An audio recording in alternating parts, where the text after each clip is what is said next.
The last section in Chapter 4 is about quantitative chemical analysis. And it's in Chapter 4 because it uses stoichiometry.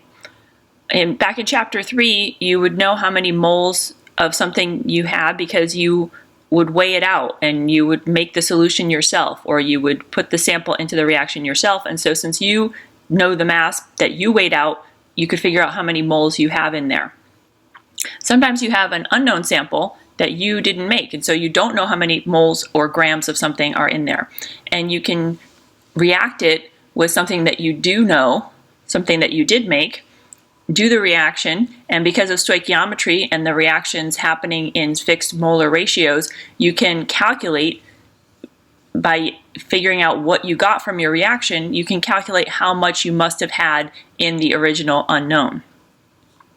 So one of these kinds of reactions is a titration done with solutions in burettes usually, because burettes can read 2 past the decimal, so it's a pretty precise measurement of the volumes of solutions. And so you have 2 solutions, one unknown that you're trying to test and a known concentration of another one that you made up. So you have a known solution that you made up, you're testing an unknown solution. And then the volumes of both of the reactants are measured very carefully using burettes. Using a burette for one, and a pipette for another. So the amounts are measured very carefully, the volumes, and then the concentration of one of them is known. And you use that to calculate the concentration of the other one. And the process of the calculation, once you've done the titration, which we will be doing in lab ourselves in a couple of weeks, we start with the reagent that's known, the reagent that you know both the volume and the concentration. So you start with that known reagent and calculate the moles of that known reagent. Then you use the stoichiometric ratio, or the molar ratio, to convert to moles of the unknown. And then the moles of unknown divided by the liters of unknown, which you have the volume, will give you the molarity of the unknown. So we'll do an example titration calculation in just a moment. In a gravimetric analysis, you have a solution with an ion, probably a metal, inside it. And as we've seen in our solubility tables, there are certain metals that are insoluble when other anions are present. And so we can get that metal to become insoluble and precipitate out as a solid. Then we can filter that solid and measure the mass. So we know how much of that solid we obtained, and then we can calculate how much of the metal ion was needed to make that solid. In a combustion analysis, the reaction causes gases to be produced. A lot of times in combustions, you're producing carbon dioxide and water. And then we have some special traps with filters, other reagents on those filters that react and trap the carbon dioxide or the water. And the amount of gas that you produce, the amount of gaseous carbon dioxide and gaseous water vapor, can be measured. Those masses can be measured, and then you can calculate how many moles of carbon and how many moles of hydrogen you must have had in your sample that you used for the combustion. So these are all different ways that we can use stoichiometry and calculate the amount of unknown material we have. The note packet has just a couple of examples here. Maybe I will make another video for next week with a few more examples. So here's a little diagram of our game plan here. We need the molarity of our unknown solution. So that means we need the moles and we need the liters. Our unknown, we do know the volume. Usually it's in milliliters, so that just requires a metric conversion. For the moles, we're going to use our known solution. We have both the volume and the molarity of the known solution. That can get us to the moles. And then our moles and the molar ratio of the reaction can get us to the moles of our unknown. Our known solution here is sodium hydroxide. We know both the volume and the concentration. So that's our substance A. We're going to start with that one. We have 34.62 milliliters of sodium hydroxide. our molarity is telling us how many moles are in a liter, so we should convert our milliliters to liters first. A liter of sodium hydroxide solution would have 1,000 milliliters.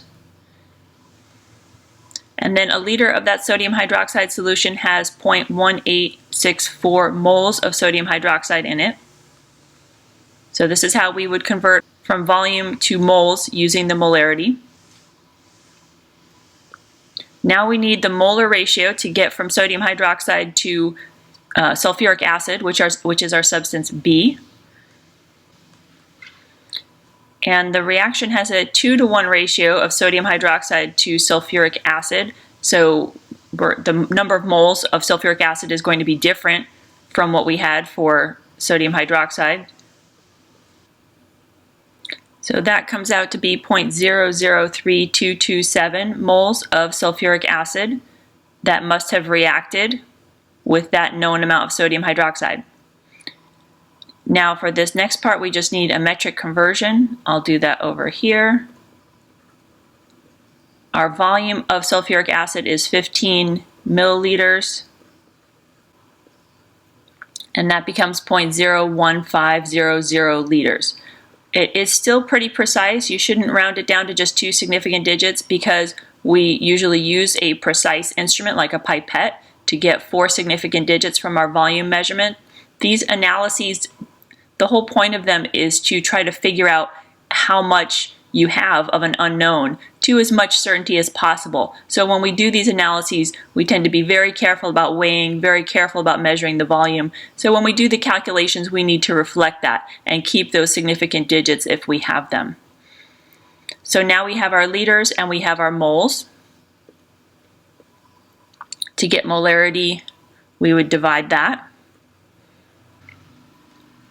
So 0.003227 moles of sulfuric acid in every 0.01500 liters of sulfuric acid represents a concentration of 0.2151 moles per liter, or molar sulfuric acid.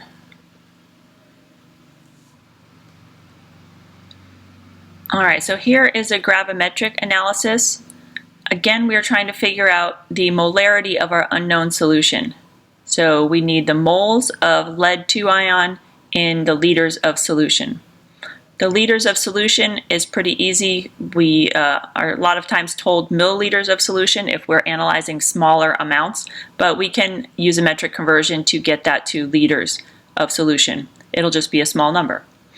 And then to get the moles of lead, we did a reaction on the lead ions that were in solution, and we made a product that was insoluble in the solution and came out and was filtered and weighed. So this insoluble product we know the mass of, we can figure out the moles of that, and then we can figure out the molar ratio to know how many moles of lead ion were needed to make that insoluble product, in this case lead sulfate. Alright, so this first part of our diagram here, we can take a look at that. We have our mass of what we produced, 0.235 grams of lead sulfate. Then if we use the molar mass of lead-2 sulfate, we can get the moles of lead-2 sulfate. And then we use the molar ratio to get the moles of lead-2 ion that are needed for the lead-2 sulfate. In this particular case, it's a 1-to-1 ratio, so if you forgot this step, you would get the same number, you would get the right answer, but it's important to always remember to keep this step and not get sloppy, because sometimes you might come across something that's not a 1-to-1 ratio. Sometimes we have titrations that are a 1-to-1 ratio, and so you can forget the step where you convert the moles, but in the example that we just did, it was not a 1-to-1 ratio, and so you would have been thrown off track by forgetting that step. So just to let the units cancel properly, we will make sure to keep the molar ratio in our calculation here, even though it doesn't change the number. And that number ends up being 0.000775 moles of lead-2 ion. And then our 10 milliliters of solution with this metric conversion becomes 0.01000 liters of solution. Again, we keep those 4 digits because we carefully measured it. And then when we divide our moles by our liters, we end up with 0.0775 moles per liter of lead-2 ion, or 0.0775 molar lead-2 ion in our unknown solution.